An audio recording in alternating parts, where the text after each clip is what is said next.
যে আল্লাহর ঘর এই মসজিদে আসার কিছু ফজিলত আছে। কিছু ফজিলতের কথা বলেই আজকে আলোচনা শেষ করব।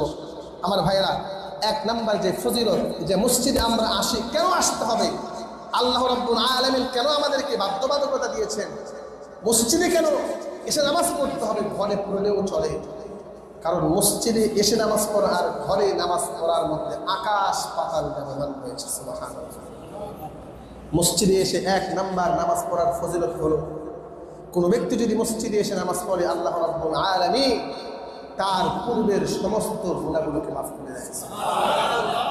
এটা আমার কথা নয়, রাসূলুল্লাহ সাল্লাল্লাহু আলাইহি ওয়াসাল্লাম হাদিসে পাকের মধ্যে বলছেন, মান তাওয়াজ্জা লিস-সালাতি ফাসবাগাল ওযুআ, যে ব্যক্তি নামাজের জন্য সুন্দর করে ওযু করবে, ফাসবাগাল ওযু, পরিপূর্ণভাবে ওযু করবে, সুম্মা মাশা ইলা-স-সালাতিল মাকতুবা, তারপরে ওই ব্যক্তি ফরজ নামাজ আদায় করার জন্য মসজিদে গমন করবে।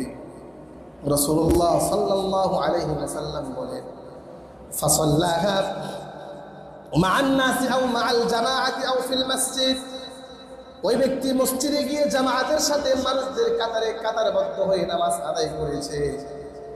রাসূলুল্লাহ সাল্লাল্লাহু আলাইহি ওয়াসাল্লাম বলেন, গাফারাল্লাহু লাহু যুনুবুহু, আল্লাহ রাব্বুল আলামিন ওই বান্দার সমস্ত গুনাহ খাতা মাফ করে দেয়। এজন্য ভাইরা, মসজিদে আসতে হবে। নিজের পূর্বের সমস্ত গুনাহ যদি আল্লাহর কাছে যদি মাফ করিয়ে নিতে চাই, সুন্দর করে ওযু করে মসজিদে এসে আল্লাহর কুদরতে পায়ে যদি সিজদা করতে পারি, জামাতের সাথে যদি নামাজ আদায় করতে পারি, আল্লাহ রাব্বুল আলামিন তার রাসূলের ভাষায় বর্ণনা করেছেন, ওই বান্দার সমস্ত গুনাহ আল্লাহ রাব্বুল আলামিন মাফ করে দেয়। আর জোরে বলেন সুবহানাল্লাহ। দুই নম্বর ফজিলত, মসজিদে এসে কোনো ব্যক্তি যদি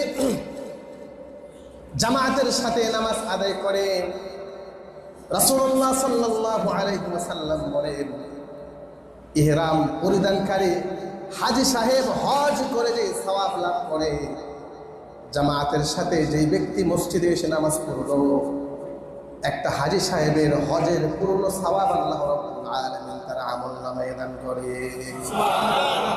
আর জোরে বলেন সুবহানাল্লাহ।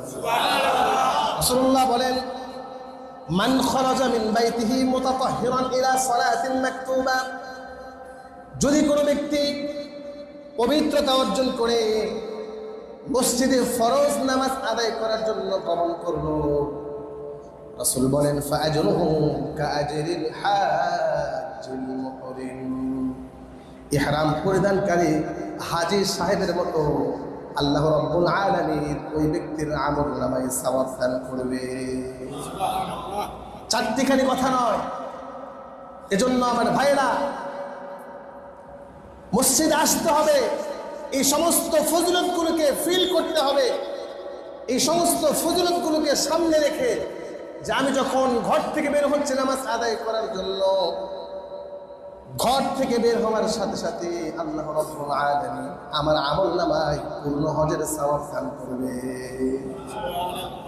তিন নম্বর ফজিলত, যে ব্যক্তি ঘর থেকে বের হলো নামাজ আদায় করার জন্য মসজিদে আসলো, রাসূলুল্লাহ সাল্লাল্লাহু আলাইহি ওয়াসাল্লাম বলেন, তার সমস্ত দায় দায়িত্ব আল্লাহ রাব্বুল আলামিন গ্রহণ করে। আর জোরে বলেন সুবহানাল্লাহ। রাসূল বলেন, সালাসাতুন কুল্লুহুম যামিনুন আলাল্লাহ, তিন ব্যক্তির দায়িত্ব স্বয়ং রব্বুল আলামিন গ্রহণ করে। কয় ব্যক্তির দায়িত্ব? তিন ব্যক্তির দায়িত্ব আল্লাহ রাব্বুল আলামিন গ্রহণ করেন। এক নাম্বার, রাজুলুন খারাজা গাজিয়ান ফি সাবিলিল্লাহ ফাহুয়া যামিনুন আলাল্লাহ হাত্তা ইয়াতাওয়াফাহু, এক নাম্বার ওই ব্যক্তি, যে ব্যক্তি আল্লাহর জমিনে আল্লাহর দ্বীন প্রতিষ্ঠা করার জন্য, কুফফারদের মোকাবেলার জন্য, জিহাদের জন্য নিজের জান নিয়ে মাল নিয়ে আল্লাহর জমিনে জিহাদ করার জন্য ঝাঁপিয়ে পড়ে।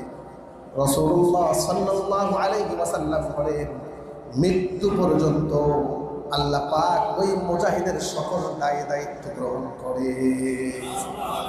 হাত্তা ইয়াতাওয়াফা, রাসূল বলেন ফায়ুদখিলুহুল জান্নাহ, সে যদি আল্লাহর রাস্তায় জিহাদ করতে করতে শহীদ হয়ে যায়, ইউদখিলুহুল জান্নাহ, সে জান্নাতি মৃত্যুর সাথে সাথে সে আল্লাহর জান্নাতে প্রবেশ করবে।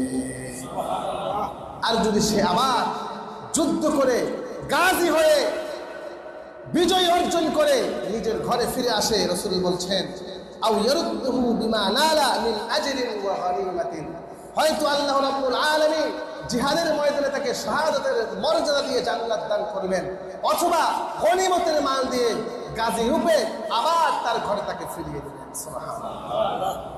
এইগুলো এক নম্বর ব্যক্তি। রাসূল বলেন দুই নম্বর ব্যক্তি ওয়ারাজুলুন রাহা ইলাল মসজিদি ফাহুয়া সাবিরুন আলাল্লাহ, যে ব্যক্তি মসজিদে নামাজের উদ্দেশ্যে গমন করলো সে মৃত্যু পর্যন্ত আল্লাহর দায়িত্বের মধ্যে পড়ে গেল। বলেন সুবহানাল্লাহ। আমি আপনি ওযু করে মসজিদে নামাজের জন্য বের হয়েছি, মৃত্যু পর্যন্ত যতক্ষণ না আমি ঘরে ফিরে যাব ততক্ষণ পর্যন্ত আমি আপনি আল্লাহর জিম্মায়, আল্লাহ রাব্বুল আলামিন আমার আপনার সকল দায়িত্ব গ্রহণ করবেন। সুবহানাল্লাহ। আল্লাহর জিম্মায়, আল্লাহর দায়িত্বে। যদি আমি মসজিদে আসার পথে মারা গিয়েছি, আল্লাহ বলছেন ইউদখিলুহুল জান্নাহ, ওই ব্যক্তি জান্নাতে গিয়েছে। ওই ব্যক্তি, অথবা ওই ব্যক্তি যদি আবার নামাজ পড়ে বাড়িতে যায়, খালি হাতে যাবে না, অঢেল সওয়াব তার আমল নামায় নিয়ে সে ঘরে ফিরে যাবে। এই গেল দুই নম্বর ব্যক্তি। তিন নম্বর ব্যক্তি রাসূল বলেন ওয়ারাজুলুন দাখালা বাইতাহু বিসালামিন ফাহুয়া সামিনুন আলাল্লাহ, যে ব্যক্তি সালাম দিয়ে নিজের ঘরে প্রবেশ করলো সে ব্যক্তিও আল্লাহর জিম্মায় চলে গেল, আল্লাহ রাব্বুল আলামিন তার সকল দায়িত্ব গ্রহণ করবে। আমি আর আপনি যখন ঘর খুলে সালাম দিয়ে নিজের ঘরে প্রবেশ করব, সালামটা হতে পারে নিজের ঘরের সকল সদস্যকে উদ্দেশ্য করে, ছেলেকে উদ্দেশ্য করে, মেয়েকে উদ্দেশ্য করে, স্ত্রীকে উদ্দেশ্য করে, মা বাবাকে উদ্দেশ্য করে, ভাই বোনকে উদ্দেশ্য করে। কোনো ব্যক্তি যদি সালাম দিয়ে ঘরে প্রবেশ করে, সালাম দিয়ে যদি কোনো ব্যক্তি ঘরে প্রবেশ করে, তার সকল দায়িত্ব রব্বুল আলামিন গ্রহণ করে। আর জোরে বলে সুবহানাল্লাহ। এই আমলটা কি অনেক কঠিন, অনেক কঠিন। 2 সেকেন্ড অথবা 3 সেকেন্ড সময় লাগবে। দরজা খুলেই আসসালামু আলাইকুম ওয়া রাহমাতুল্লাহি ওয়া বারাকাতুহু, রাসূল বলেন সালাম দিয়েছো তুমি সহ তোমার পরিবারের সকল সদস্যের দায়িত্ব স্বয়ং রব্বুল আলামিন গ্রহণ করেছেন। আমার ভাইরা, মসজিদে আসার আরেকটা ফজিলত হলো, যে ব্যক্তি জামাতের উদ্দেশ্যে, নামাজের উদ্দেশ্যে মসজিদে আসলো সে আল্লাহর মেহমান হয়ে যায়। সুবহানাল্লাহ। আল্লাহর কি হয়ে যায়? আরো যদি বলেন, মেহমানদেরকে কি আমরা সম্মান করি না অসম্মান করি? কম সম্মান করি না বেশি সম্মান করি? রাসূল বলেন, রাসূলুল্লাহ সাল্লাল্লাহু আলাইহি ওয়াসাল্লাম বলেন মান তাওয়াসসা ফি বাইতিহি, যে ব্যক্তি নিজের ঘরে ওযু করেছে, কোথায়? যে ব্যক্তি মসজিদে আসার উদ্দেশ্যে নিজের ঘরে পবিত্রতা অর্জন করেছে, ওযু করেছে, সুম্মা আতাল মসজিদা, ওযু করে মসজিদে এসেছে, ফাহুয়া যাহিরুন লিল্লাহ, সে আল্লাহর মেহমান হয়ে গিয়েছে। সে আল্লাহর মেহমান হয়ে গিয়েছে। ওয়া হাক্কুন আলাল্লাহি আন ইউকরিমাজ যাহিরা, তখন আল্লাহর উপরে ওয়াজিব হয়ে যায় যে আল্লাহ তার মেহমানকে সম্মান করবে। মেহমানকে সম্মান করা আল্লাহর উপরে ওয়াজিব হয়ে যায়। সুবহানাল্লাহ। কারণ মেহমান আমাদের বাড়িতে আসলে যেমন আমরা সম্মান করি, তার সম্মানের কোনো দিক ত্রুটি রাখি না। আর যে ব্যক্তি মসজিদে ওযু করে চলে আসে, আল্লাহর উপরে ওয়াজিব হয়ে যায় সেই মেহমানের সর্বোচ্চ সম্মান করা। তার মানে যখন আমরা নামাজ আদায়ের জন্য মসজিদে এসেছি, আমরা সবাই এখন কার মেহমান? কার মেহমান? আল্লাহর মেহমান। আমার ভাইরা, আরেকটা মসজিদের ফজিলত, যে ব্যক্তি নামাজের জন্য মসজিদে আসবে আল্লাহ রাব্বুল আলামিন জান্নাতে তার মেহমানদারের ব্যবস্থা করেছেন। কারণ মেহমান কার? তো মেহমানদারি করবে কে? আল্লাহ রাব্বুল আলামিন জান্নাতে ওই ব্যক্তির মেহমানদারি করবে। রাসূলুল্লাহ সাল্লাল্লাহু আলাইহি ওয়াসাল্লাম বলেন, মান গাদা ইলাল মসজিদ ওয়া রাহা আ'আদ্দাল্লাহু লাহু নুজুলাহু মিনাল জান্নাহ। যে ব্যক্তি সকাল সন্ধ্যা যতবার নামাজের উদ্দেশ্যে মসজিদে আসবে, যতবার নামাজের উদ্দেশ্যে মসজিদে আসবে, রাসূলুল্লাহ সাল্লাল্লাহু আলাইহি ওয়াসাল্লাম বলেন, প্রত্যেকবার রব্বুল আলামিন তার মসজিদে এই যাতায়াতের জন্য জান্নাতে একটি মেহমানদারির ব্যবস্থা করে। সকালে আসলেও সকালেও জান্নাতে মেহমানদারির ব্যবস্থা করেন, বিকালে আসলে যতবার আসুন ততবার রব্বুল আলামিনের পক্ষ থেকে ওই মেহমানদারির ব্যবস্থা করা হয়। আরেকটি ফজিলত বলেই শেষ করে দেব। রাসূলুল্লাহ সাল্লাল্লাহু আলাইহি ওয়াসাল্লাম বলছেন, যদি কোনো ব্যক্তি সুন্দর করে ওযু করে মসজিদে নামাজে জামাআতে নামাজ পড়ার জন্য আসে, অনেক সময় দেখা যায় আমরা প্রথম রাকাত পাওয়ার জন্য খুব তাড়াহুড়া করে কোনো মতো ওযু করে দৌড়ে দৌড়ে মসজিদে চলে আসি, ঠিক না? অথচ স্পষ্ট হাদিসের মধ্যে নিষেধ করা হয়েছে। রাসূল বলেছেন, আলাইকুমুস সাকিনা, তোমরা যখন নামাজের উদ্দেশ্যে মসজিদে গমন করবে সুন্দর করে পরিপূর্ণ করে ওযু করবে, ধীরস্থির ভাবে তোমরা নামাজের জন্য মসজিদে আসবে। যতটুকু পাবে ইমামের সাথে আদায় করবে, যতটুকু পাওনি জামাতের নামাজ শেষ হওয়ার পরে সেটা একাকী মাসবুক হিসাবে আদায় করবে। এজন্য খবরদার, যখন আমরা জামাতে উপস্থিত হব বিষয়টা খেয়াল রাখবো, ধীরস্থির ভাবে আসার চেষ্টা করবো, রিল্যাক্স মোডে আসার চেষ্টা করবো। কোনো দৌড়াদৌড়ি হই হুল্লোড় তাড়াহুড়া করা যাবে না। দরকার কি ভাই? দেখেন রাসূলুল্লাহ কি বলছেন।